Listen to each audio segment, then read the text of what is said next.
ওমর রাদিয়াল্লাহু আনহুর মতো মানুষ দাঁড়িয়ে খুতবা দিচ্ছেন, একজন মিম্বরের সামনে থেকে বলে বসলেন যে আপনার গায়ে দুইটা জামা কেন, আমাদের গায়ে একটা জামা।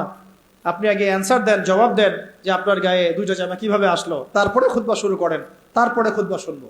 এইরকম কি আমাদের রাষ্ট্রের মধ্যে সম্ভব? গণতন্ত্র যদি বলতে চান তাহলে তো ওমর রাদিয়াল্লাহু আনহুর এই স্টেটমেন্ট শুনেন। তিনি বলেছিলেন যে ইরাকের ফোরাত নদীর তীরেও যদি কোনো ছাগলের বাচ্চা যদি না খেয়ে মারা যায়, আমি ওমর ভয় করি যে আল্লাহ পাক কিয়ামতের দিন আমাকে জবাবদিহি করাবে। তাহলে কোনটাকে আপনি গণতন্ত্র বলছেন, কোনটাকে ইনসাফ বলছেন?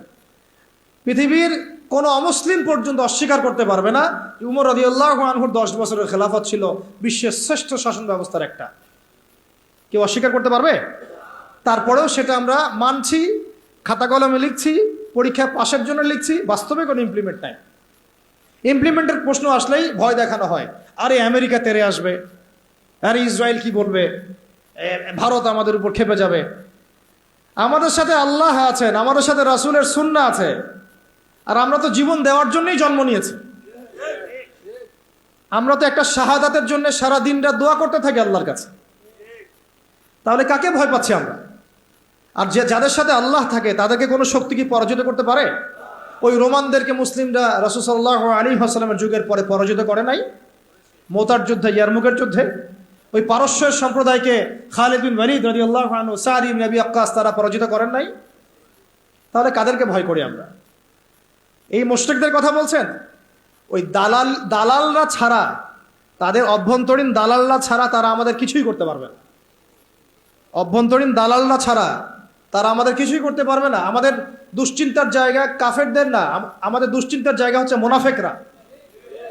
আমাদের দুশ্চিন্তার জায়গা কুফাররা নয়, বরং আমাদের দুশ্চিন্তার জায়গা কোনটা?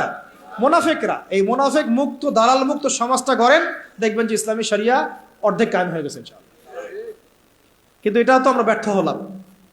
এখন পর্যন্ত দেখছি যে সব জায়গায় তারা ঘুরে বেড়াচ্ছে, তাই না?